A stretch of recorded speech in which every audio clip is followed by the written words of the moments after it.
야고보서 2장 26절 합독하시겠습니다. 영혼 없는 몸이 죽은 것 같이 행함이 없는 믿음은 죽은 것이니라. 아멘. 오늘은 진짜 믿음과 가짜 믿음에 대해서 함께 여러분과 말씀을 나누고자 합니다. 이 믿음에 대한 주제는 제가 지금까지도 여러 번 다뤄왔습니다. 왜냐하면 그토록 중요하기 때문이에요. 기독교에서 가장 중요한 주제 중에 하나를 꼽으라면 그것은 믿음이에요. 믿음이 무엇과 연관되어 있기 때문에 구원과 직접적으로 연관되어 있기 때문에 구원과 직결되기 때문에 이 믿음이라는 주제를 잘 다뤄야 되는 거예요. 왜냐하면 많은 사람들이 믿음을 피상적으로 알고 있어요. 나는 믿어요. 그래서 나는 천국 갈 거예요. 확신도 해요. 그런데 주님 보시기에 그 믿음이 성경적인 구원받는 믿음이 아니라면 어떻게 될까요? 지옥 가는 거죠. 그러니까 본인은 믿는다라고 생각해요. 본인은 천국 간다라고 생각해요.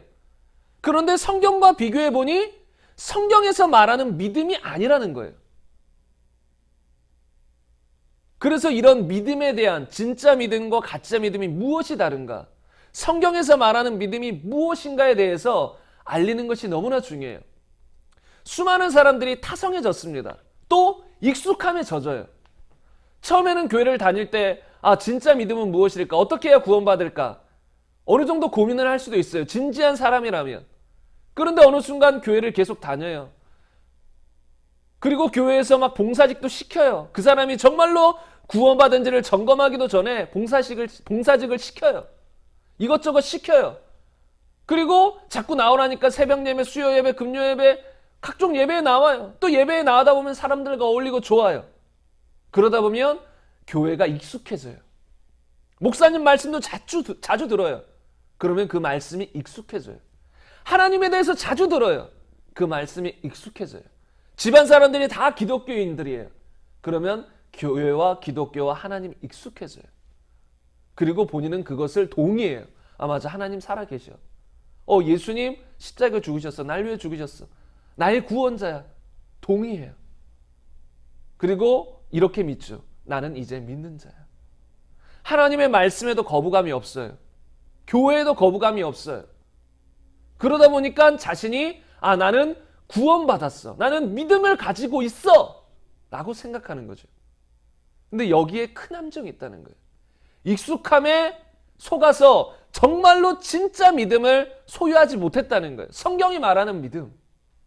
그래서 제가 이 믿음에 대한 주제를 자주 나누는 것입니다.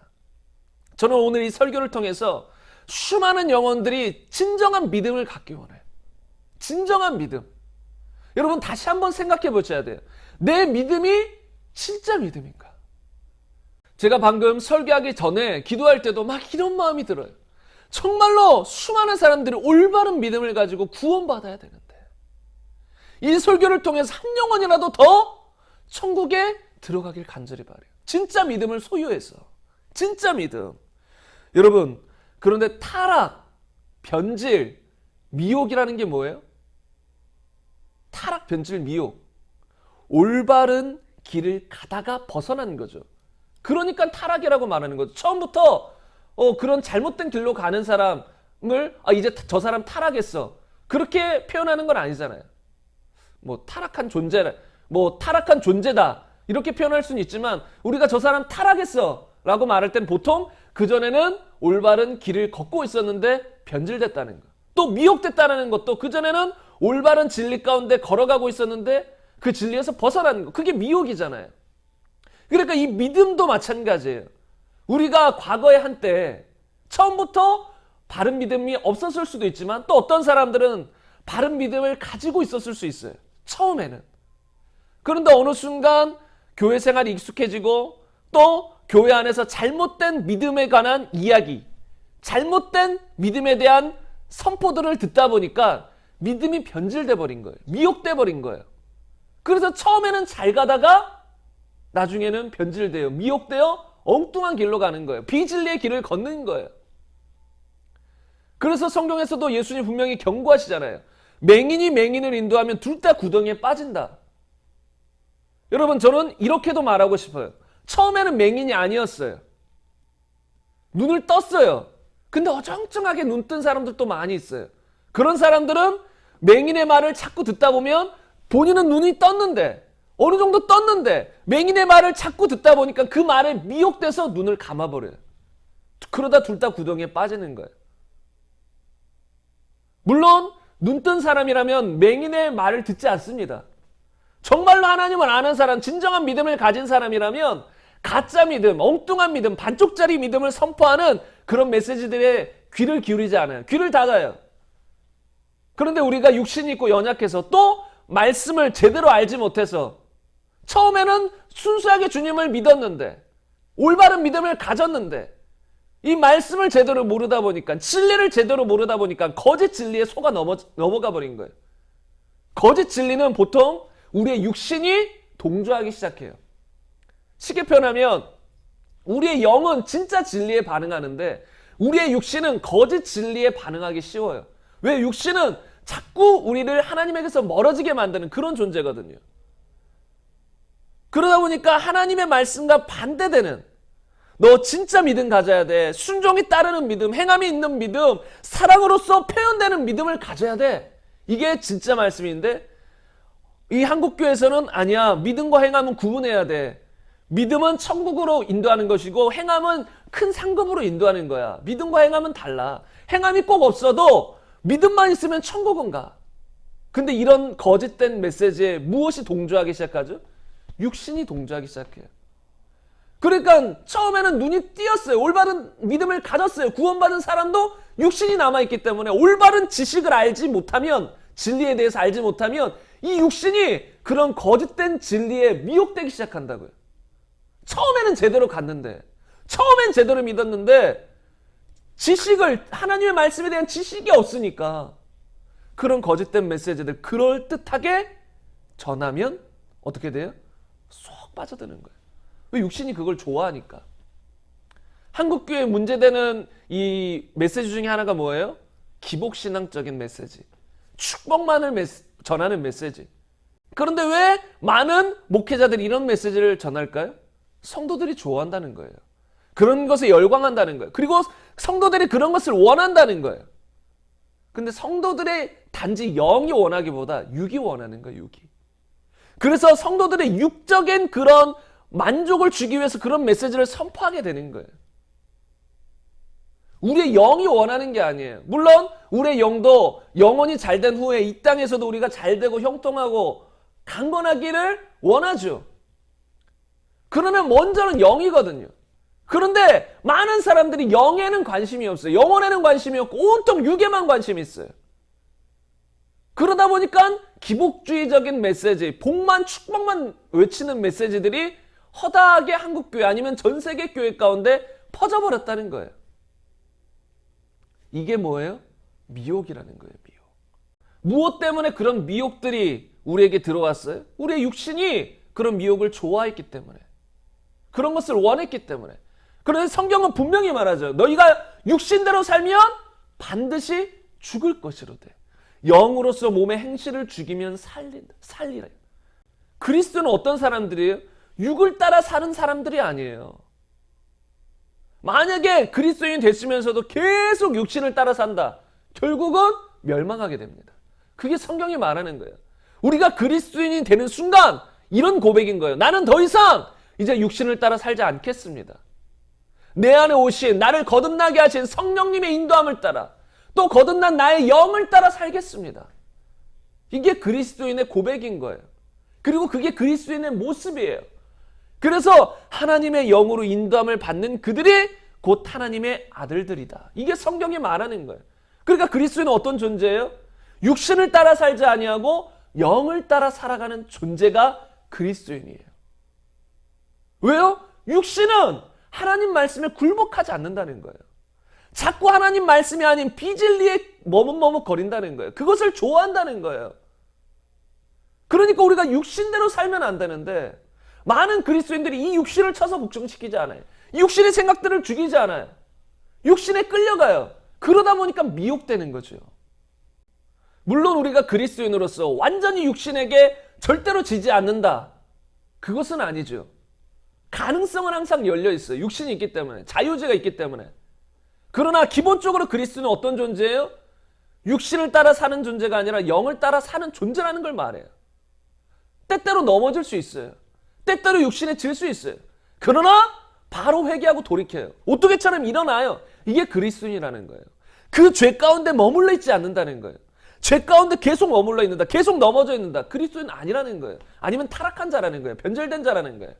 그리스도인은 회개하고 일어나서 날마다 주님을 향해서 달려가는 자라는 거예요. 그런데 많은 사람들이 이 육신에 져서 미혹돼요. 그 중에 가장 큰 부분이 믿음에 관한 미혹이에요. 믿음에 관한. 왜냐하면 기독교에서 가장 중요한 것 중에 하나가 믿음이라고 했잖아요. 이 믿음을 변질시켜버리면 기독교를 변질시키는 것과도 같다는 거예요.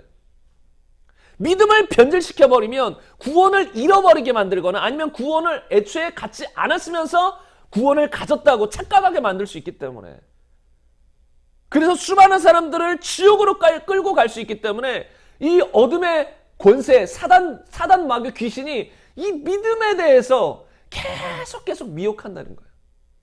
성경적인 바른 믿음, 진짜 신앙을 갖도록 우리를 가만 내버려 두지 않는다는 거예요. 자꾸 잘못된 생각들, 잘못된 지식들, 정보들, 가치관들을 우리 머릿속에 심어줘서 믿음에서 멀어지게 만든다는 거예요. 그래서 우리가 믿음을 바로 알아야 되기 때문에 이런 말씀을 여러분과 나누는 것입니다. 한 번은 마귀가 하와를 유혹합니다. 하나님께서 저 동산에 있는 나무의 실과들을, 열매들을 먹지 말라고 하시더냐. 그때 하와가 대답합니다. 아니다, 먹어도 된다. 그런데 저기 동산 중앙에 있는 나무의 열매는 먹지 말라 하셨다. 저걸 먹으면 죽을까 하노라. 그랬더니 마귀가 뭐라고 말하죠? 아니다, 저 열매를 먹어도 너 정말 죽지 않을 거다. 절대 죽지 않는다. 오히려 저 열매를 먹으면 너의 눈이 밝아져서 하나님과 같이 될 것이다. 여기서 마귀의 미혹이 시작되는 거예요. 하나님의 진리를 거짓말로 여기게 만들고 그 진리에서 벗어나게 만드는 거예요. 하나님은 분명 말씀하셨잖아요. 저 선악과를 먹으면 정녕 죽으리라. 반드시 죽으리라. 이게 하나님의 진리예요. 반드시 죽는다는 거예요. 근데 마귀는 뭐라고 해요? 절대로 죽지 않는다. 하나님의 말씀에서 벗어나게 만들어버리는 거예요. 그래서 우리가 믿음이나 진리에 대해서 명확히 알아야 되는 것이 무엇이냐면, 마귀는 어느 순간 우리를 또 유혹할지 몰라요. 하나님의 진리를 우리가 명확히 알고 명확히 붙잡고 있지 않으면 어느 순간 미혹돼 버릴 수 있는 거예요. 제가 봤을 때 하와도 명확히 붙잡고 믿지 않았어요. 명확히 붙잡고 믿었다면 마귀가 그런 거짓말을 했을 때 아니야, 하나님은 죽는다 했어, 절대 먹지 말라 했어, 이렇게 분명히 말해야 되는데 그냥 마귀가 그런 말을 했다고, 아 그런가? 그리고 선악과를 바라보니 정말 먹음직스럽고 탐스럽고 지롭게 할 것 같고 따먹어 버리잖아요. 그러니까 하나님 말씀을 그냥 어느 정도 아는 정도, 그러니까 아 그렇구나, 그게 아니라 정말로 확실히 알고 내 마음에 확 품고 있어야 되는 거예요. 이건 진리다, 여길 떠나면 죽는다, 이것만이 살 길이다, 유일한 길이다, 여기서 벗어나면 절대 안 된다, 이게 확고하게 있어야 되는 거예요. 근데 하와는 그게 확고하게 없었어요. 그래서 어떻게 됐어요? 그 진리에서 벗어났어요. 이것을 타락, 변질, 미혹이라고 하는 거예요. 벗어나 버렸어요. 그래서 그 결과는 뭐예요? 사망인 거예요. 하나님의 진리에서 떠나면 그 결과는 사망인 거예요. 이게 미혹인 거예요. 그러므로 여러분, 믿음이 무엇인가? 그냥 어느 정도 들은 이야기 말고 성경이 말하는 믿음, 진짜 믿음이 무엇인가에 대해서 여러분이 반드시 알아야 돼요. 그리고 머리로 아는 데서 그치는 것이 아니라 진짜 그런 믿음을 소유하고 믿음을 지키고 믿음의 삶을 살아가야 한다는 거예요. 여러분, 이거는 단지 어려운 길이 아니에요. 주님을 알면 정말로 기쁘고 행복한 길이에요. 막 고난의 길, 어려운 길, 힘든 길, 물론 우리 육신적으로 고난이 있고 어려울 수도 있고 힘들 수도 있어요. 그러나 이 믿음의 길을 걸으면 정말로 이 안에서는 행복과 기쁨과 평안이 넘친다는 거예요. 이 믿음의 길로 확 들어서면. 그래서 여러분, 이 믿음을 정확하게 하시고 이 믿음의 길에 다 들어서셔서 믿음의 길로 끝까지 걸어가는 저와 여러분이 되기를 간절히 바랍니다. 오늘은 크게 두 가지만 여러분과 나눌 거예요. 첫째는 뭐예요? 가짜 믿음. 둘째는 뭐예요? 진짜 믿음. 그런데 가짜 믿음에 대해서는 간단히 몇 가지만 나눌 거예요. 왜냐하면 여러분도 아시다시피 믿음을 변질시킬 때 가짜 믿음은 수없이 많은 형태로 나타날 수가 있어요. 그런 형태를 다 열거할 수가 없어요. 또 새로운 형태의 가짜 믿음이 나타날 수도 있는 거예요.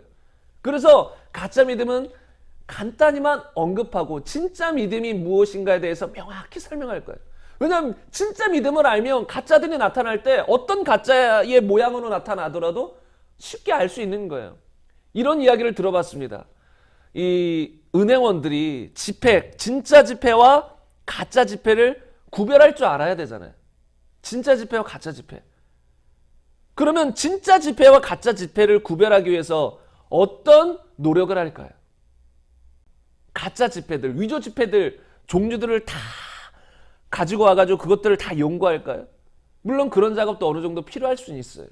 어떻게 사람들이 지폐를 위조하는가? 대표적인 몇 가지 예시를 가지고 그걸 공부할 수 있어요. 근데 제가 듣기로는 진짜 지폐를 계속해서 연구한대요. 그러니까 진짜 지폐가 어떻게 생겼나 세부적으로 세밀하게 다 보는 거예요.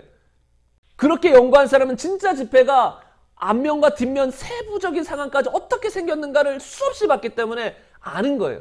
진짜가 무엇인지. 그래서 어떤 가짜가 나타나더라도 오른쪽 위에 뭐가 살짝 바뀌었다. 뭐 왼쪽 밑에 살짝 바뀌었다. 이런 것들을 다 안다는 거예요. 왜? 진짜 지폐를 수없이 봤기 때문에 세부적으로 알기 때문에 가짜가 어떤 형태로 나타나든 알아진다는 거예요. 이해가 갔어요? 가짜 지폐는 만들려고 하면 수없이 만들 수 있어요. 살짝 바꿔서. 그런데 그 방법은 수만 가지가 될 수 있는 거예요. 그 형태는 수만 가지가 될 수 있는 거예요. 이와 같이 가짜 믿음도 제가 오늘 대표적으로 몇 가지를 나누겠지만 만들려고 하면 그런 거에 미혹되려고 하면 수만 가지 미혹이 생길 수 있는 거예요. 가짜 믿음에 대해서도. 어떤 식으로 미혹될지 몰라. 이런 생각으로 미혹되고 저런 생각으로 미혹되고. 그래서 여러분은 진짜 믿음이 무엇인가에 대해서 알아야 된다는 거예요. 그래서 그 부분에 대해서 집중적으로 나누고 먼저는 가짜 믿음에 대해서 여러분과 간단히만 몇 가지 나누겠습니다. 가짜 믿음 중에 아주 대표적이면서 수많은 사람들이 미혹되어 있는 그런 가짜 믿음이 있습니다. 그것이 무엇이냐면 첫 번째로 종교 중에 하나로 믿는 믿음이에요. 교회를 다니는 많은 사람들, 교회에 어떤 이득을 얻기 위해서 온 사람들, 이런 사람들이 어찌 보면 다 그래요. 뭐 정치인들, 부동산 하는 사업하는 사람들, 교회 와서 교인들을 대상으로 그 어떤 이득을 취하기 위해서 온 사람들, 다 종교 중에 하나로 믿는 사람들이에요. 다시 말하면 예수님이 유일한 구원의 길이다. 하나님만 유일한 신이다. 다른 신은 없다. 이렇게 믿는 게 아니라 종교 여러 가지 있지. 근데 난 기독교가 좋아. 종교의 선택은 자유 아닌가? 뭐 불교도 좋고 천주교도 좋고 힌두교도 좋고 이슬람교도 좋고 그런데 나는 그냥 기독교가 좋아. 이렇게 해서 교회를 다니는 사람들. 그리고 나는 이렇게 기독교인이야. 난 크리스천이라고 말해요. 그런 사람들도. 나는 크리스천이야. 나는 열심히 있는 크리스천이야. 나는 기독교인이야. 난 천상 기독교인이야. 막 이렇게 말해요. 그런데 그의 생각의 속으로 들어가 보면 종교 중에 하나로 믿는 거예요. 그냥 선택한 거예요. 본인이 보기에 좋은 거. 기독교가 그래도 좀 좋네. 나에게 맞네.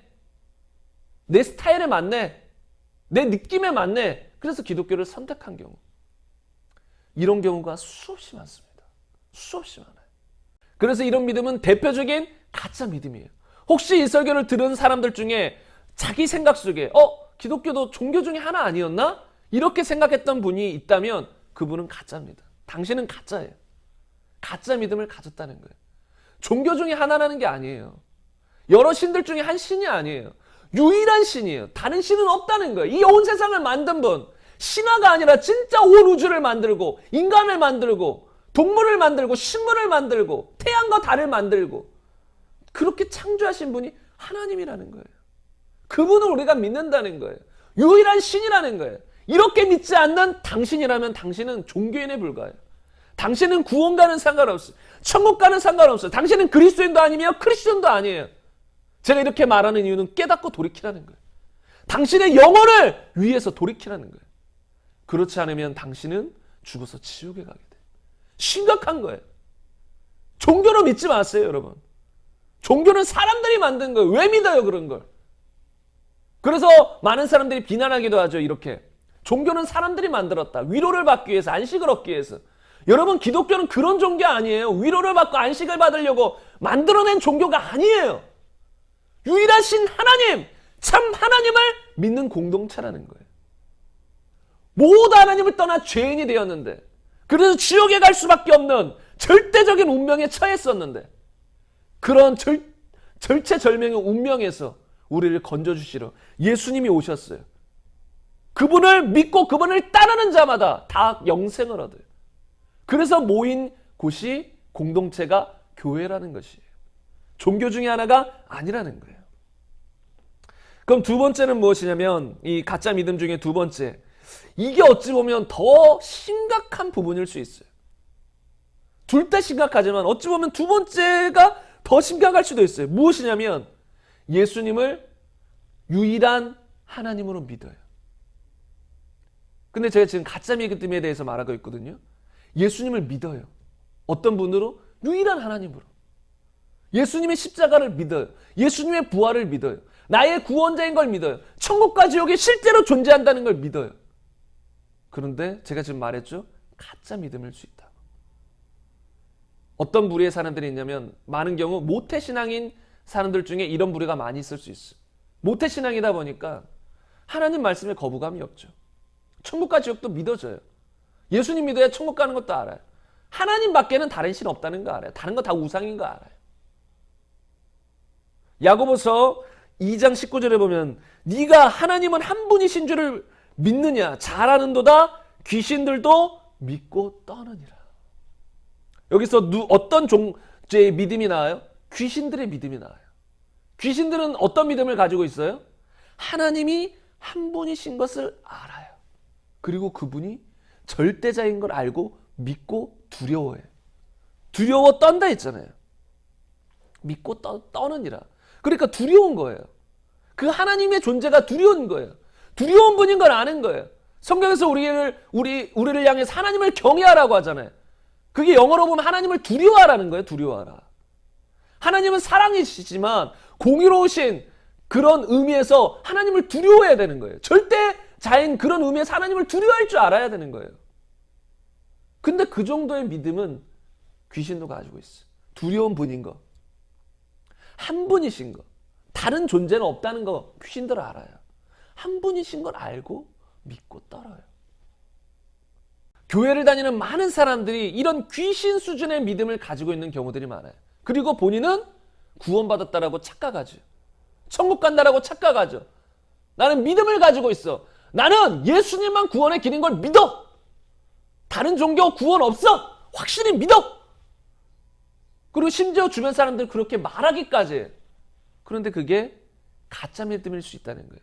제가 말하는 가짜 믿음이라는 건 구원은 받지 못하는 믿음이라는 거예요. 그의 머리로는 동의해요. 다시 말하면 믿음을 가지고 있어요. 그런 믿음은. 하나님이 존재한다는 믿음은 가지고 있어요. 그분이 구원자라는 것도 알고 있어요. 확실히 믿어요. 다른 사람에게 얘기하기까지 하니까. 그런데 그런 믿음이 그를 구원할 정도까지는 안 된다는 거예요. 다시 말하면 구원할 믿음이 아니라는 거예요. 그런 의미에서 가짜 믿음이라는 거예요. 가짜 믿음. 그 믿음 자체가 없다라는 게 아니라 믿음은 있어요. 예수님의 존재에 대한 구원자라는 믿음은 있어요. 그런데 성경이 말하는 구원에 이르게 하는 믿음은 아니라는 거예요. 귀신이 가지고 있는 머리로 아는 동의하는 수준에 머무는 믿음이에요. 근데 성경은 이 정도 수준의 믿음을 구원의 믿음이라고 말하잖아요. 그럼 귀신도 구원받아야죠. 귀신도 하나님을 믿고 떠는데 벌벌 떨기까지 할 정도로 하나님을 두려워하는데 근데 귀신들은 구원받지 못하잖아요. 구원받은 존재가 아니잖아요. 그래서 하나님을 이토록 믿는다라고 해도 가짜일 수 있다는 거예요. 근데 왜 하나님을 이렇게 믿는다라고 하는데 종교적으로 믿는 게 아니라 확실히 믿는데도 가짜일 수 있을까요? 왜냐하면 비관계적인 믿음이기 때문이에요. 첫 번째가. 관계적인 믿음이 아니라는 거예요. 다시 말하면 인격적으로 그분과 친밀히 아는 어떤 아버지와 아들, 주인과 종 이런 관계가 아니라는 거예요. 마귀는 하나님과 주인과 종의 관계인가요? 아버지와 아들과의 관계인가요? 신랑과 신부와의 관계인가요? 전혀 아니에요. 그러니까 그분에 대한 존재는 믿지만 그분과의 1대1 인격적인 관계는 전혀 없다는 거예요. 교회를 다니면서도 이룰 수 있다는 거예요. 그분의 존재는 알아요. 믿어요. 하도 들어서 다 알아요. 줄줄줄줄 얘기할 수 있는 사람도 있을 거예요. 성경을 수백 독 읽어서 줄줄줄줄 얘기해요. 그러나 인격적으로 하나님을 알지 못해요. 관계가 없다는 거예요. 요한복음 17장 3절 보면 영생은 곧 유일하신 참 하나님과 그가 보내신 자 예수 그리스도를 아는 것이니이다. 영생은 뭐예요? 하나님과 그가 보내신 예수님을 아는 거예요. 여기서 알다는 하나님을 친밀히 알다는 걸 말해요. 머리로 아는 게 아니에요. TV 속에 나온 인물에 대해서 많이 들어서 저 사람 나 알아. 이게 아니라 인격적인 관계가 있다. 그런 알을 말하는 거예요. 그래서 요한복음 1장 12절에 보면 영접하는 자, 곧 그 이름을 믿는 자들에게는 하나님의 자녀가 되는 권세를 주셨다. 어떤 알을 말하는 거냐면 그냥 TV 속에서 들어서 안다. 교회에서 목사님 얘기 많이 들어서 알아요. 이게 아니라 그분이 내 안에 들어오시는 걸 통해서 친밀하게 아는 걸 말해요. 이해가 가세요? TV 속에 아니면 멀리 있는 하나님이 아니라 아예 회개하고 믿어서 주님을 나의 주인으로 믿어서 내 안에 모셔서 그렇게 아는 걸 말하는 거예요. 내 안에 들어오셨잖아요. 이걸 다르게 비유하면 뭐예요? 포도나무하고 가지. 우리는 가지고 예수님은 포도나무 접붙임 됐다는 거예요. 완전히 붙어버렸다는 거예요. 붙은 순간 어떻게 돼요? 포도나무 뿌리에서부터 올라오는 모든 영양분, 수분이 가지에게까지 이어지는 거예요. 다시 말하면 예수님의 선한 성품, 능력, 믿음 이런 게 다 우리 안에서 솟아오르는 거예요. 왜 나와 완전히 연합됐으니까. 내 안에 들어오셨으니까. 이렇게 주님을 알 때 그 사람은 구원받는다라는 거예요. 근데 많은 사람들이, 교회를 다니는 사람들이 이런 알미 없어요. 그냥 지식으로 안다는 거예요. 지식으로 동의하고 믿고 구원받았다라고 착각한다는 거예요. 그런데 관계가 없다면 그 사람은 구원받은 게 아니에요. 지적인 믿음, 그것도 믿음은 맞아요. 지적인 믿음 수준에 머문 사람이라면 단지 그 정도에 머물렀다면 그 사람은 구원받은 사람이 아니라는 거예요. 그리고 또 어떤 관계가 돼야 되냐면 성경에 보면 하나님과 우리의 관계에 대해서 얘기할 때 주인과 종, 주종 관계로 얘기하기도 하고 또 어떤 경우는 아버지와 아들 관계로 얘기하기도 해요. 또는 친구 관계로 얘기하기도 하죠. 또는 신랑과 신부와의 관계로 얘기하기도 해요. 그런데 보통 구원과 연관될 때는 어떤 의미가 강하냐면 주인에 대한 의미가 강해요.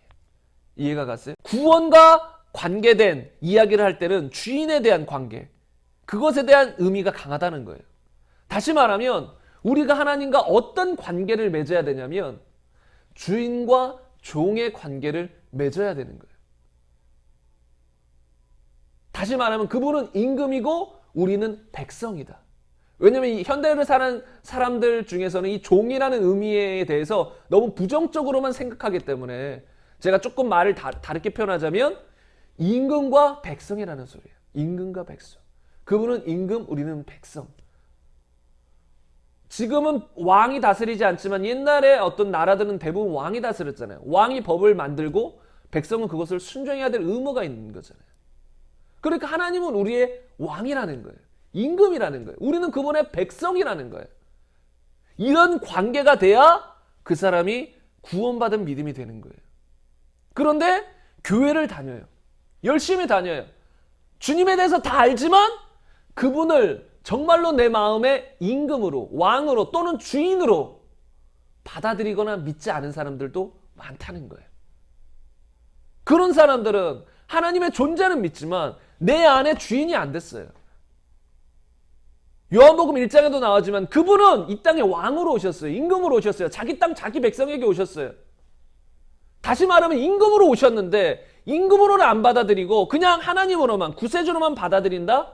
불가능한 거예요. 영접할 수 없다는 거예요. 믿을 수 없다는 거예요. 그런 믿음은 성경이 말하는 믿음이 아니라는 거예요. 진짜 믿음은 뭐예요? 그분을 나의 구주일 뿐만 아니라 나의 주인으로 믿는 믿음이에요. 나의 주인. 그래서 성경에 이 사도행전 5장 31절에 보면 이스라엘에게 회개함과 제사함을 주시려고 그를 오른손으로 높이사 임금과 구주로 삼으셨다. 예수님은 임금과 구주라는 거예요. 여기서 임금과 구주를 구별했어요.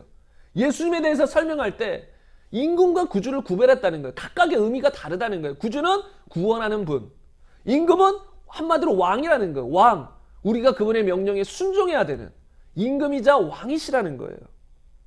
그래서 로마서 14장 9절에는 이를 위하여 그리스도께서 죽었다가 다시 살아나셨으니 곧 죽은 자와 산 자의 주가 되려 하심이라. 예수님이 죽으시고 부활하신 이유가 뭐예요? 산 자와 죽은 자의 주인, 왕이 되려 하심이라. 어떤 사람들은 예수님 나를 위해, 나의 구원을 위해 죽으셨죠. 당연히 맞는 말이에요. 근데 여기서는 또 주가 되려 하심이라. 우리를 위해 죽으시고 부활하신 이유가 나의 주가 되기 위해서. 왜요? 예수님이 주인이 아니에요. 예수님이 왕이 아니에요. 예수님이 임금이 아니에요. 그런 상태가 뭐예요? 지옥 갈 상태인 거예요. 구원받지 못한 상태라는 거예요. 하나님을 떠난 상태잖아요. 하나님은 왕이신데 하나님 나의 왕이 아니에요. 그럼 하나님을 떠난 거예요. 본인은 하나님 곁에 있다고 말하지만 하나님이 왕인데 왕 밑에 있으면서 나는 왕으로는 안 믿어. 그냥 하나님은 왕은 아니지만 그냥 하나님이야. 날 구원할 뿐이야. 그건 아무 의미 없는 거예요. 그러니까 하나님은 임금이시자 주인이시자 왕이기 때문에 우리가 그분을 믿을 때는 주인으로 믿어야 되고 왕으로 믿어야 돼요. 그리고 그런 관계가 형성이 돼야 되는 거예요. 그런 믿음으로 주님을 받아들일 때 이게 구원받는 믿음이라는 거예요. 그리고 이런 관계적인 믿음과 연장선에 있는 이 진리가 있어요. 그것이 무엇이냐면 행동으로 이어지는 믿음이 필요하다는 거예요. 여러분, 행동이 없는 믿음도 믿음이라고 할 수 있어요. 야고보서에서는 분명히 말하잖아요. 행함이 없는 믿음은 죽은 믿음이다. 다시 말하면 믿음은 믿음이라는 거예요. 근데 우리를 구원할 수 있는 살아있는 믿음이 아니라 죽어있는 믿음이라는 거예요. 이걸 다르게 표현하면 지적 동의에만 머문 믿음. 지적 동의로는 믿어요. 그러나 거기까지인 거예요. 관계가 형성되지 않아서 행함으로도 나타나지 않는 거예요. 삶으로도 나타나지 않는 거예요. 수많은 그리스도인들이 여기에 머물러 있어요. 교회를 열심히 다녀요. 근데 정말로 제가 말하는 행함은 그런 교회에서 봉사하고 충성하고 헌금 내고 단지 이런 행함을 말하는 게 아니에요. 그런 것도 넓은 의미에서 포함하지만 정말 주님을 믿는 믿음에서, 사랑하는 믿음에서 나오는 진정한 행함, 말씀에 대한 순종, 이런 걸 말하는 것이지요. 여러분, 교회를 무너뜨리는 가장 대표적인 문구 중에 하나가 무엇인지 아십니까? 믿음은 천국, 행함은 상급. 다시 말하면 믿음이냐 행함이냐. 이 문구가 가장 크게 교회를 무너뜨린 문구 중에 하나예요. 왜냐하면 이 문구 속에는 무엇이 들어가 있다 그랬어요? 믿음과 행함을 무자르듯이 갈라버리는 거예요. 성경에서는 믿음과 행함을 가른 적이 없는데 믿음과 행함을 무자르듯이 나눠버린 거예요. 그래서 이것이 교회를 무너뜨려 버리는 거예요. 진짜 믿음은 반드시 행함이 있는데 이렇게 믿음과 행함을 갈라버리니까 믿노라 하고 나는 천국 간다라고 하고 행함이 없는 경우들이 많아요. 가짜 믿음인 거예요. 구원받지 못하는 믿음이라는 거예요. 그런데 이런 가짜 미혹이 한국교회에 들어올 수 있도록 문을 열어준 이 내용들을 살펴보면 가장 대표적으로는 우리 육신이 진짜 믿음을 원치 않기 때문에 그런 것에 미혹됐을 수 있어요. 다시 말하면 진짜 믿음은 행함이 순종에 동반되는 믿음인데 우리 육신은 별로 그런 걸 원치 않거든요. 그러니까 그냥 편하게 믿고 싶은 거예요. 편하게. 그냥 천국만 갔으면 좋겠어요. 구원만 해주면 좋겠어요. 나에게 뭔가를 요구하고 나에게 행함을 요구하는 걸 원치 않아요. 그러다 보니까 믿음은 구원이고 행함은 상급이야. 내가 좀 열심히 해서 큰 상급은 받지 못하더라도 내가 구원만큼은 받았어. 그러면서 거짓된 안정감을 원하는 거예요. 거짓된 안정감. 그러다 보니까 이런 잘못된 오류가 생긴 것이고 또 율법주의, 행위 구원론자, 어떤 이런 잘못된 사상을 가진 사람들에 대한 반발작용으로 이런 말이 생겼을 수도 있어요. 다시 말하면 율법 또는 행위, 그런 걸 통해서 구원을 얻고자 하는 거예요. 이해 가세요?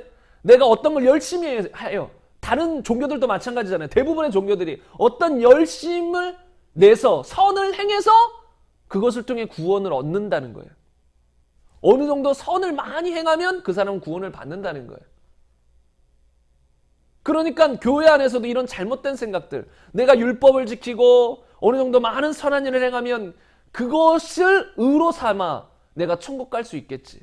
이런 잘못된 이 진리에 대한 반발작용으로 아니다. 오직 믿음이다. 무슨 행함이냐. 그걸로 구원받는 거 아니다. 오직 믿음으로만 구원받는 거다. 이러면서 행함과 믿음을 갈라버린 거예요. 사람들이 크게 잘못하는 것 중에 하나가 무엇이냐면 우리가 너무 어떤 사람들이 오른쪽으로 치우쳤어요. 그러면 정중앙으로 잡아줘야 되는데 오른쪽으로 치우친 것에 대한 반발작용으로 왼쪽으로 치우쳐버린다는 거예요. 이해가 가세요? 어떤 사람이 행함만으로 구원을 얻을 수 있다. 선으로 구원을 얻을 수 있다. 이렇게 잘못된 생각으로 치우쳤어요. 그것에 대한 반발작용으로 중앙으로 오는 게 아니라 반대쪽으로 아예 아니다. 행함 없어. 그런 거 필요 없어. 믿음이면 되는 거예요. 행함은 상급받는 거지. 구원은 오직 믿음과만 관계되어 있는 거야. 이렇게 믿음과 행함을 나눠버리는 완전히 반대쪽으로 와버렸다는 거야. 반대 극단으로. 그러니까 이것도 진리가 아니고 이것도 진리가 아니에요. 성경에 보면 좌나 우로나 치우치지 말라. 이 말씀은 하나님 말씀에서 좌나 우로나 벗어나지 말라는 거예요. 근데 이 구원론이 좌로 벗어났다 우로 벗어났다 왔다 갔다 한다는 거예요. 갈팡질팡한다는 거예요. 그래서 이런 잘못된 메시지 속에서 살아왔던 수많은 이 교회 다니는 성도들이 다 많이 미혹됐다는 거예요. 그래서 본인이 구원받는 믿음이 없는 것도 모르고 그렇게 살다가 나중에 죽으면 지옥 갈 수 있는 위험에 처했다는 것이에요. 그래서 오늘 본문 말씀에 보면 영혼 없는 몸이 죽은 것 같이 행함이 없는 믿음은 죽은 것이다. 우리를 살릴 수 없어요. 구원에 이르게 할 수 없어요. 믿음은 믿음이에요. 제가 믿음이 아니라고 말하지 않잖아요. 그 믿음이에요. 머리로 믿는 믿음이지. 근데 그런 믿음은 하나님과 관계가 없어요. 귀신도 가지고 있어요. 하나님이 말하는 믿음은 하나님과 우리의 관계를 가지도록 하는 믿음. 다시 말하면 주인과 종, 왕과 백성. 그런 믿음을 말하는 것이고 그런 믿음을 통해 관계가 맺은 사람은 필연적으로 자동 발생적으로 삶이 변하고 행함이 나타나기 시작해요. 순종하게 돼요. 왜? 왕으로 믿는데 나의 주인으로 믿는데 행함이 나타나지 않는다? 그것은 가짜죠. 그냥 말뿐인 거죠. 머리로만 믿는 거죠. 그런 건 진짜 믿음이 아니라는 거예요. 그러면 오늘의 이제 핵심적인 말씀인데 진짜 믿음은 무엇일까요? 방금 이제 가짜 믿음을 설명하면서 어느 정도 아웃라인은 잡혔어요. 진짜 믿음이 무엇일까? 그럼 이제 진짜 믿음에 대해서 여러분과 구체적으로 나누겠습니다. 진짜 믿음에 대해서 제가 한 크게 4가지 대주로 여러분과 말씀을 나누고자 하는데 아래 내용을 다 포함해야 진짜 믿음이에요. 이 중에 뭐 한두 개, 저 정도 믿음은 나 가지고 있어. 그렇다고 진짜 믿음. 다시 말하면 구원받는 믿음을 가지고 있는 건 아니에요. 구원받는 믿음은 이 4가지를 다 포함해야 돼요. 다 포함해야 그것이 진짜 성경이 말하는 구원받는 믿음이라는 거죠. 그러면 첫 번째로 진짜 믿음, 구원받는 믿음은 무엇일까요? 가짜 믿음과 대조적이에요. 무엇이냐면 종교 중에 하나로 믿지 않아요. 종교 중에 하나. 다시 말하면 마가복음 12장 29절 말씀처럼 이스라엘아 들으라 주 곧 우리 하나님은 유일한 주시라. 다시 말하면 다른 신은 없다 이거예요. 다른 종교는 다 가짜라는 거예요.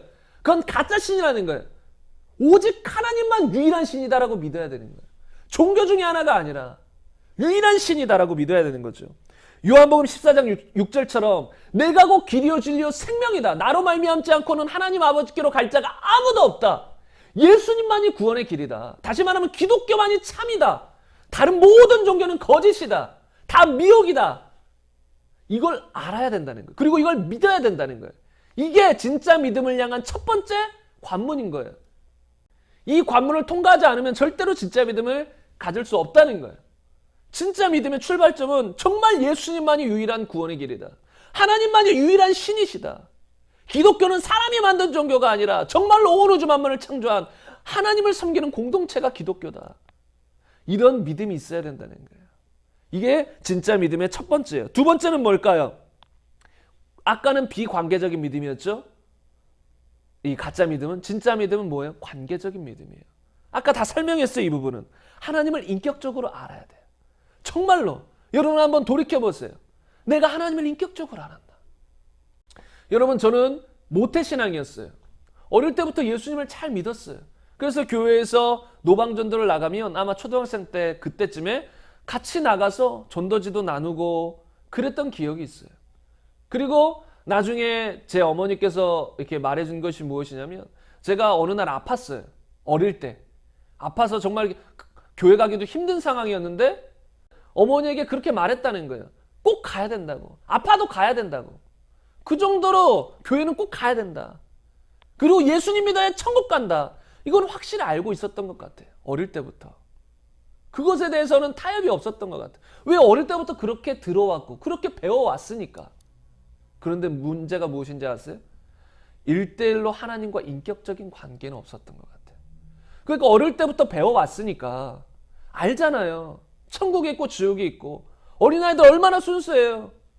유치원생들 데려다 놓고 천국 지옥 얘기하면 많이들 믿을 거예요. 그리고 그런 상태로 자라왔어요. 그러면 천국 지옥 있어. 예수님 믿어야 천국 가. 안다고요. 근데 그렇다고 천국 가는 건 아닌 거예요. 무엇이 필요하냐면 주님과의 영접을 통한 관계가 필요한 거예요. 친밀한 관계가 필요한 거예요.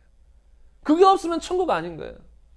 저는 제 기억으로는 아마 고등학교 2학년 때가 구원받은 날이지 않았을까 하는 생각이 들어요.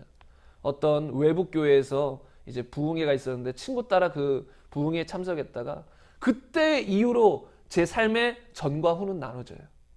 전과 후가 확실히 나눠져요. 근데 나중에 저를 그 부흥회에 데리고 갔던 친구가 이런 말을 하더라고요. 제가 그 전에 벌써 예수님을 인격적으로 영접한 사람인 줄 알았대요.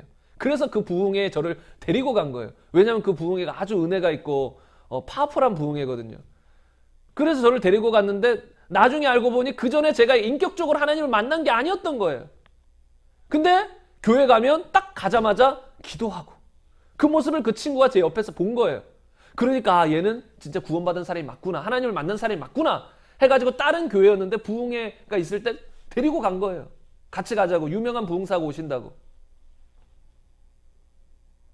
그러니까 본인 스스로 저 스스로도 기독교인이라고 생각했을 것이고 당연히 구원받았다라고 생각했을 것이고 옆에 있는 친구도 구원받은 사람, 인격적으로 하나님을 믿은 사람이라고 생각했다는 거예요.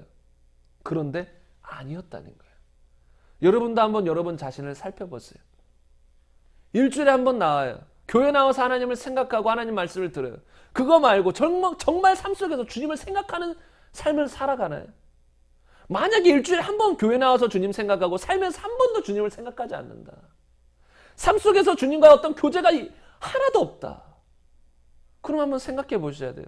나는 그냥 지적인 믿음에 머문 사람인가? 아니면 정말로 인격적으로 주님을 영접하고 주님과의 관계가 회복된 사람인가? 구원이라는 건 다른 말로 회복된 거예요. 회복된 거. 구원은 어떤 사람이 받아요? 주님과의 관계가 회복된 사람이 받아요. 하나님의 자녀로, 하나님의 백성으로 관계가 회복된 사람. 그런데 이런 관계 회복이 없이 교회를 다니는 많은 사람들이 있을 수 있다는 거예요. 그리고 제가 가짜 믿음을 나눌 때 나눴지만 예수님을 믿는 믿음은 우리는 예수님을 주인과 왕으로 믿어요. 주인과 왕으로 믿기 때문에 그분과 우리와의 관계는 왕과 백성의 관계예요. 그래서 여러분 중심에 그분이 정말 왕인지를 생각해 보세요. 내 중심의 고백으로 정말로 그분은 나의 왕이십니다. 이런 고백이 나오는지. 그러니까 입술로만 주여주야 하는 건 아무 의미 없습니다. 모태신앙들 주여주야 아주 잘할 거예요. 교회 어느 정도 다니고 직분까지 받으면 그냥 주여주야 잘 나오죠. 그런 거 말고 정말로 내 중심에, 내 삶에, 좀 더 구체적으로 말하면 내 삶의 모든 영역의 주인이십니다. 나의 왕이십니다. 나의 하나님이십니다. 이런 고백을 할 수 있겠는지, 이런 믿음이 우리 안에 있는지를 여러분 살펴보셔야 된다는 거예요. 여러분, 저는 모태신앙이라고 말했어요. 그리고 어릴 때부터 다른 사람들이 보기에는 정말로 신앙이 좋은 아이로 비춰졌을 거예요. 교회에서 성가대도 하고 몸이 아파도 교회 나가고 같이 노방전도 나가고. 여러분, 정말 신앙 좋은 학생으로 비춰졌을 수 있어요. 그러나 저는 예수님을 왕과 주인, 다시 말하면 내 삶의 왕과 주인으로 믿고 그분과의 인격적인 관계를 맺고 살아가지는 못했어요. 제가 돌이켜보면 제 삶 속에서 한 번도 주님을 인격적으로 생각하며 교제했던 기억이 없어요. 고등학교 2학년 전에. 인격적인 어떤 주님과의 만남이 없었다는 거예요. 그냥 열심히 종교 생활한 거예요. 고등학교 2학년 전에 제가 어릴 때부터 어떤 친구의 영향을 받아서 게임의 세계에 접했어요. 게임. 뭐 스타크래프트, 뭐 포트리스, 조금 제 나이 때 되는 사람들은 어릴 때 그런 게임들 한 번쯤 해봤을 수 있어요. 그리고 그런 게임들을 어떤 때는 밤낮 없이 막 하기도 하고. 그런데 제가 그런 게임들을 밤낮 없이 하면서도 제 안에 어떤 거부감이나 그런 게임을 이렇게 내가 하면 안 돼. 이렇게 밤낮 없이 이런 게임을 하는 건 하나님이 기뻐하시지 않아. 오히려 이건 죄야. 하나님의 뜻에서 벗어나서 사는 거야. 육신대로 사는 거야. 이런 마음이 한 번도 들었던 기억이 없어요. 다시 말하면 그런 게임을 하면서도 삶을 살아가면서도 하나님을 한 번도 의식하지 않았다는 거예요. 그냥 하나님은 하나님인 거예요. 교회에서 그냥 하나님인 거예요. 그냥 천국 보내주는 하나님인 거예요. 그냥 나의 모태신앙으로서의 하나님인 거예요. 그러나 삶 속에서 인격적으로 주님과 교제하며 하나님을 아는 상태가 아니었다는 거예요. 여러분도 다시 한번 돌이켜보세요. 여러분 삶 속에서 어떤 일들을 행할 때 많은 경우 하나님 말씀에서 벗어난 경우들이 많을 수 있어요. 그럴 때 여러분 안에서 어떤 책망이 있나요? 거부감이 있나요? 그런 잘못된 것과 싸우고자 하는 마음이 있나요? 그러면서 주님을 바라보나요? 그런 게 없다면 여러분은 그냥 지적인 믿음, 구원받지 못하는 믿음 단계에 머물러 있을 수 있어요. 다시 말하면 귀신 정도의 믿음이라는 거죠. 여러분 그거는 진짜 믿음이 아니에요. 구원받는 믿음이 아니라는 것이죠. 하나님과의 진짜 믿음은 관계가 회복돼요. 주님을 의식하며 살아가는, 주님을 영접하여 주님과 동행하며 살아가는, 그게 진짜 믿음이라는 것이죠. 그리고 이제 세 번째는 무엇일까요? 진짜 믿음은 어떤 믿음이냐면 회개를 동반하는 믿음이에요. 항상 믿음은 회개가 동반돼요. 회개 없이 믿는다, 믿기만 하면 천국이다, 가짜예요. 마가복음 1장 15절을 보면 이르시되 때가 찼고 하나님의 나라가 가까이 왔으니 회개하고 복음을 믿으라 하시더라. 여러분 예수님도 회개하고 복음을 믿으라고 했어요. 그냥 믿기만 하면 천국, 그렇게 말하지 않으셨어요. 회개하라, 그리고 복음을 믿으라라고 했어요. 먼저 회개하라는 거예요. 그래서 사도행전에 보면 유대인과 헬라인들에게 하나님께 대한 회개와 우리 주 예수 그리스도께 대한 믿음을 증언한 것이라. 사도행전 20장 21절에. 그러니까 사도 바울이 어떤 복음을 전했냐면 하나님께 대한 회개와 그리고 예수 그리스도께 대한 믿음을 증언했다는 거예요. 회개가 전제된다는 거예요. 회개라는 것이 무엇이에요? 그전에는 세상을 향해 살아가다가 하나님 없이 살아가다가 내가 주인 되어 살아가다가 그 삶에서 100% 돌이켜서, 조금 돌이키는 게 아니에요. 99% 돌이키는 게 아니에요. 100% 돌이켜서 온전히 하나님을 향하는 삶. 그전에는 내가 주인이었다가 이제는 하나님을 주인으로 모시고 사는 삶. 이게 회개거든요. 완전히 돌이키는 거예요. 하나님 없이 살아가던 인생이 하나님을 위해 살아가는 것, 하나님 안에서 살아가는 것, 하나님을 향해서 살아가는 것, 이게 회개라는 거예요. 돌이키는 거. 이 돌이키는 건 머리로만 돌이키는 게 아니죠. 당연히 머리로만 딱 돌이켜요. 아, 나 돌이켰어. 그게 회개 아니에요. 눈물 많이 흘린다고 회개가 아니에요. 정말 돌이키는 거예요. 삶을 돌이키는 거예요. 방향을 돌이키는 거예요. 그게 회개라는 거예요. 그래서 여러분의 믿음이 진짜 믿음인 걸 점검해 보기 위해서는 반드시 나에게 진정한 회개가 있었나? 진정한 회개를 통해 주님을 믿었나? 아니면 그냥 예수님이 구원자라니까 천국 가고 싶어서 아, 예수님 믿어요, 이렇게 했는가? 이걸 한번 살펴보셔야 된다는 거예요. 그리고 진짜 믿음의 마지막 번째, 지적 동의를 넘어 행동으로 이어지는 믿음인가? 이것에 대해서 좀 구체적으로 나눌 것인데 이것이 너무 중요하기 때문이에요.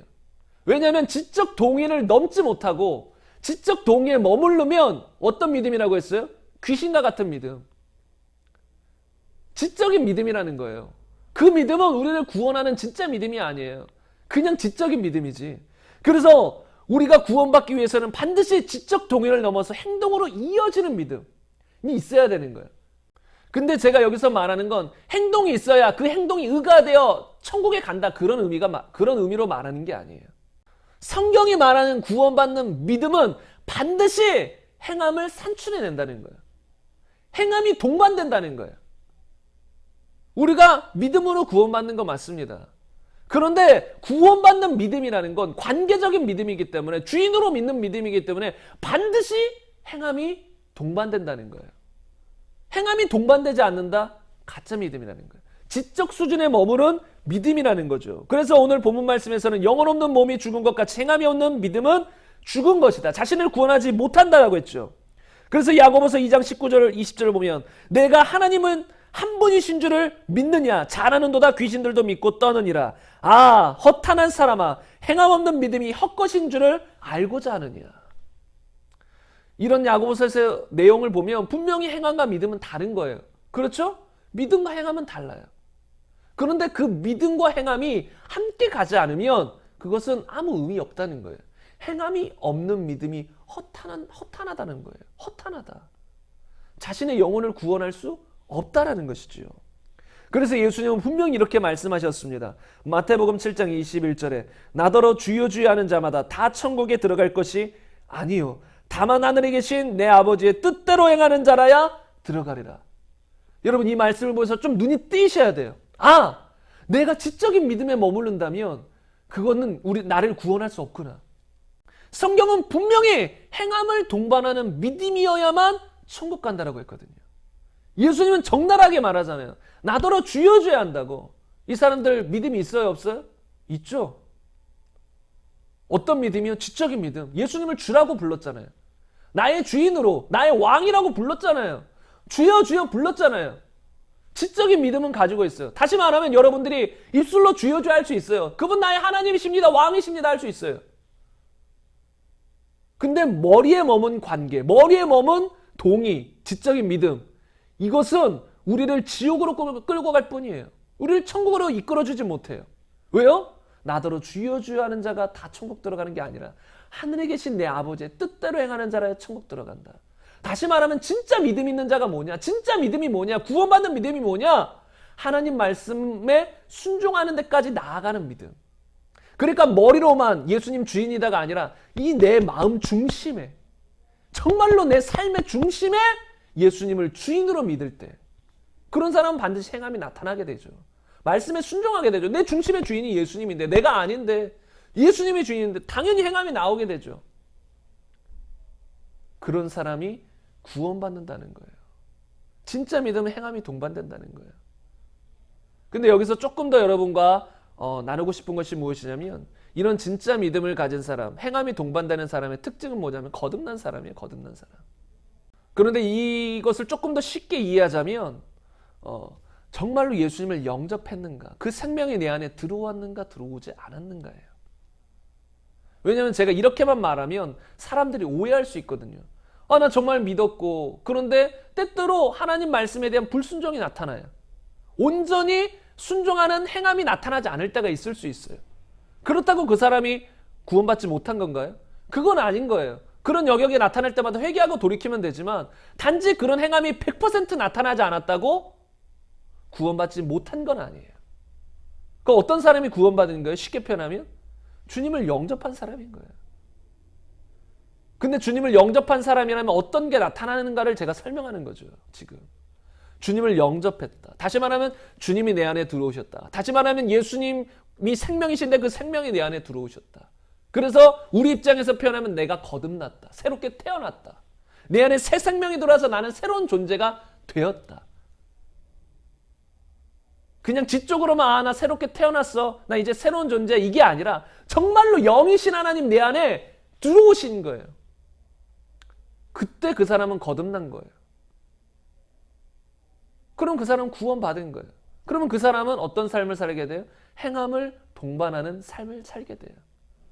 마태복음 7장 22절 이하에 보면 그날에 많은 사람이 나더러 주여 주여 우리가 주의 이름으로 선지자 노릇하며 주의 이름으로 귀신을 쫓아내며 주의 이름으로 많은 권능을 행하지 아니하였나이까 하리니 그때 내가 그들에게 밝히 말하되 내가 너희를 도무지 알지 못하니 불법을 행하는 자들아 내게서 떠나가라 하리라. 여러분, 심지어 예수님을 위해 사역을 했던 사람들 중에서도 천국에 못 들어가는 사람들이 수없이 많을 수 있어요. 목사님들 중에서도, 장로님들, 권사님들, 어떤 직분을 가지고 있는 사람들 중에서도 지옥에 갈 사람들이 수없이 많을 수 있다는 거예요. 왜요? 주님의 이름으로 능력을 행했을지라도, 주여 주여 외치며 주님을 위해서 살아갔다라고 표현을 했을지라도 그 사람의 삶을 보니까 주님의 말씀과는 전혀 상관없는 삶을 살아간 거예요. 다시 말하면 말씀에 대한 순종, 행함이 전혀 없었던 거예요. 죄에 대한 싸움도 없고 선한 삶을 살기 위한 몸부림도 없고 그렇게 살다가 주님을 만났어요. 근데 본인은 직분자래요. 내가 예수님의 이름으로 하는, 주님 나 능력도 행했습니다. 내가 예수님의 이름으로 귀인 쫓아냈습니다. 주님은 내가 너를 도무지 알지 못한다. 불법을 행하는 자들은 내게서 떠나가라. 가짜 믿음이라는 거예요. 구원을 받을 수 있는 진짜 믿음이 아니라는 거예요. 다시 말하면 행함이 없는 믿음이라는 것이죠. 어떤 사람들은 이런 반론을 제기할지도 모르겠어요. 예수님과 함께 우편과 좌편에 두 강도가 십자가에 못 박혔어요. 그런데 그 중에 한 강도는 천국에 가고 한 강도는 지옥에 갔어요. 그런데 그 천국에, 낙원에 간 그 강도는 어떤 행함도 하지 않았어요. 이해 가시죠?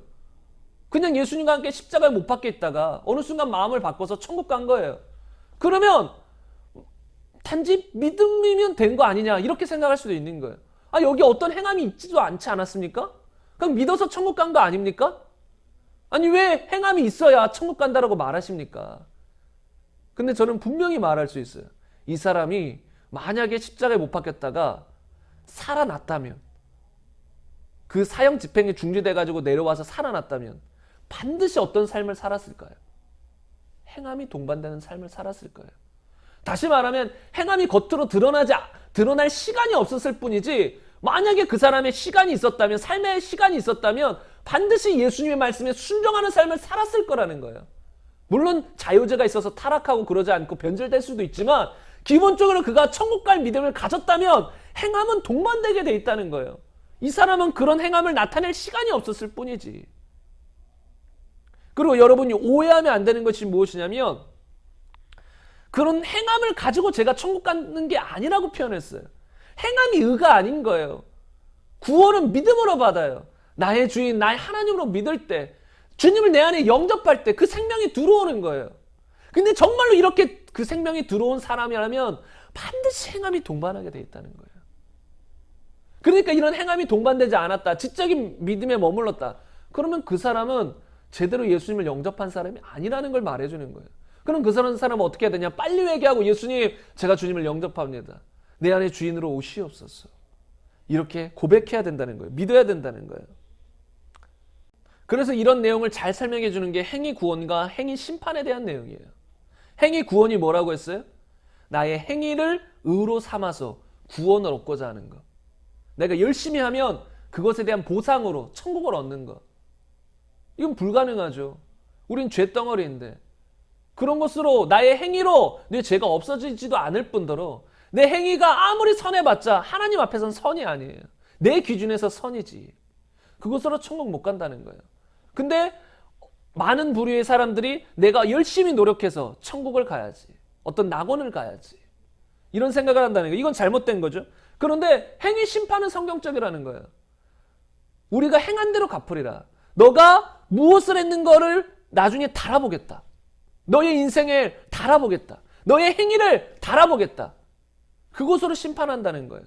이건 성경적이에요. 왜요?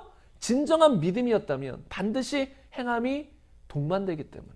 행함이 동반되지 않은 믿음은 가짜이기 때문에. 다시 말하면 행함이 동반됐어요.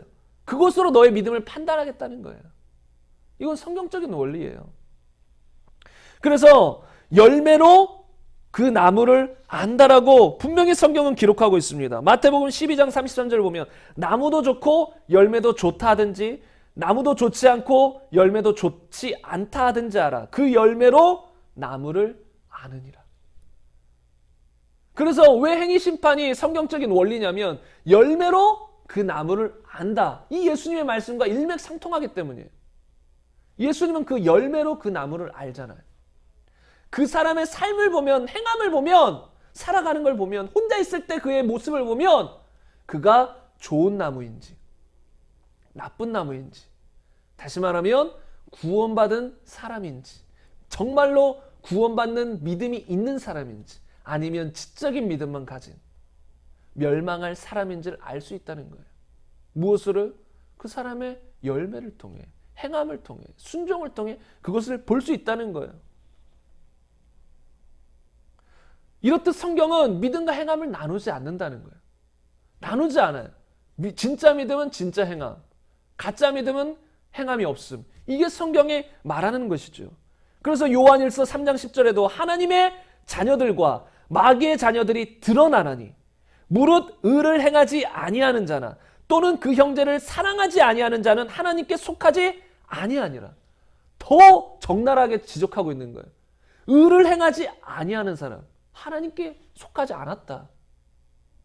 의를 행하지 않았다. 선한 행함, 말씀에 대한 순종 없다. 그러면 하나님의 자녀 아니라는 거예요. 그것으로 드러난다 이거예요. 형제를 사랑하지 않아도 하나님께 속하지 않았다는 거예요. 하나님 자녀 아니라는 거예요. 그래서 성경이 말하는 믿음은 또 이렇게도 표현돼요. 사랑으로서 역사하는 믿음이다. 갈라디아서 5장 6절에 보면 그리스도 예수 안에서는 할례나 무할례나 효력이 없으되 사랑으로서 역사하는 믿음뿐이니라. 여기 이 표현을 현대인의 성경으로 보면 사랑으로 표현되는 믿음만이 중요합니다.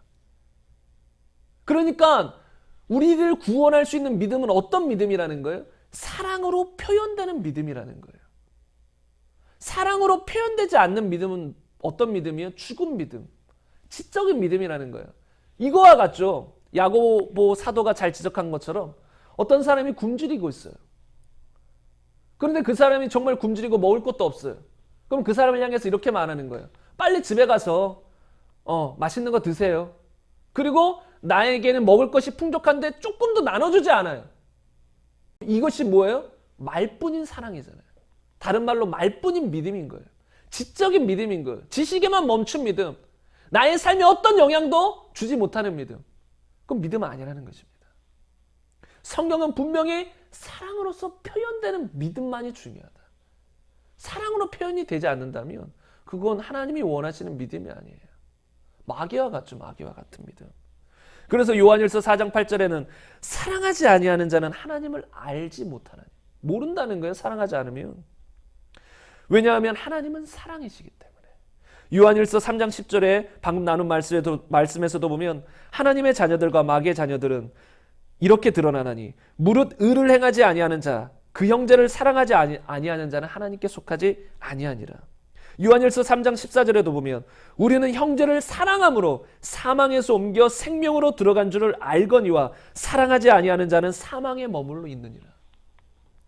그러니까 여러분, 사랑 안에는 우리의 행함 이런 게 다 포함되잖아요. 다시 말하면 신앙생활이라는 건 쉽게 표현하면 사랑하는 삶이거든요. 하나님을 사랑하고 이웃을 사랑하고. 그러면 사랑하는 삶을 살아간다는 건 뭐예요? 하나님 말씀에 순종하는 행함이 동반되는 것이고, 이웃을 향해서는 그를 돕고 그를 위하는 어떤 행함들이 동반된다는 거예요. 그게 사랑이잖아요. 그게 진짜 사랑인 거예요. 그런데 이렇게 사랑이 표현되는 믿음이 진짜 믿음이라는 거예요. 사랑이 동반되지 않는 믿음은, 사랑으로서 역사하지 않는 믿음은 가짜 믿음이라는 거예요. 행함이 동반되는 믿음, 그 믿음과 연장선 상에 있는 거예요. 그렇기 때문에 여러분의 믿음을 제가 지금 오늘 나눈 말씀들을 통해서 잘 점검해 보세요. 정말 내 믿음은 종교적인 믿음은 아닌가? 다시 말하면 종교 중에 하나로 믿고 있지는 않는가? 정말 예수님만이 유일한 하나님으로 믿는가? 그리고 그 하나님을 그냥 귀신처럼 그분의 존재만을 믿는 게 아니라 그분을 나의 하나님으로 믿는가? 그냥 하나님이셔. 그냥 왕이셔. 임금이셔. 그게 아니라 나의 하나님, 나의 임금, 나의 주인으로 믿는가? 귀신은 그분을 하나님, 주인, 왕으로는 믿지만 나의 하나님, 나의 주인, 나의 왕으로 믿지 않는다는 거예요. 관계가 없다는 거예요. 인격적인. 그러니까 여러분이 하나님과 인격적인 관계로 믿는가? 주종 관계로 믿는가? 아버지와 아들 관계로 믿는가? 왕과 백성의 관계로 믿는가? 신랑과 신부와의 관계로 믿는가? 여러분이 점검해 보시길 바라고. 또 회개가 있었나? 정말로 회개가 동반된 믿음을 내가 가지고 있는가? 아니면 회개 없이 그냥 지적으로만 믿었는가? 그리고 마지막으로 지적 동의를 넘어서 정말로 행동으로 이어지는 믿음, 열매로 나타나는 믿음, 사랑으로서 표현되는 믿음, 이런 믿음이 있는가? 여러분, 이런 믿음이 없다면 여러분의 믿음은 가짜 믿음이고 여러분은 아직 거듭난 사람이 아닐 것이라는 거예요. 거듭났다면, 정말로 하나님의 생명이 들어왔다면 반드시 행함이 나타나게 돼 있어요. 그래서 여러분, 이 말씀을 깊이 묵상해 보시고 깊이 생각해 보시고 여러분 정말로 거듭나서 진짜 믿음으로, 구원받는 믿음으로 살아가시는 저와 여러분이 되시기를 간절히 바랍니다. 모두가 이런 구원받는 믿음을 가져서 다 구원받기를 원해요. 평생을 교회 다니면 뭐예요? 가짜 믿음을 가지고 살다가 지옥 가면 어떡해요? 여러분, 진짜 믿음, 구원받는 믿음을 가지셔서 꼭 천국에 가시기를, 반드시 천국에 가시기를, 반드시 미혹을 뿌리쳐 버리시기를, 진짜 믿음을 가지시기를 간절히 소망합니다. 우리 제가 함께 이 말씀 생각하시면서 기도하시겠습니다. 성령님, 제 눈을 여셔서, 영적인 눈을 여셔서, 또 영적인 귀를 여셔서 하나님의 진리를 제대로 보고 제대로 듣고 제대로 깨달을 수 있도록 하나님 은혜를 베푸시옵소서. 특별히 하나님, 믿음에 대해서 제가 미혹된 부분이 있습니까? 잘못 알고 있는 부분이 있습니까? 하나님, 그렇다면 제가 진짜 믿음을 가질 수 있도록, 바른 믿음을 가질 수 있도록 제 삶을 이끌어 주옵소서. 역사하여 주옵소서. 성령님, 이 시간 은혜 베풀어 주옵소서. 이 시간 주여 한번 외치고 기도하겠습니다.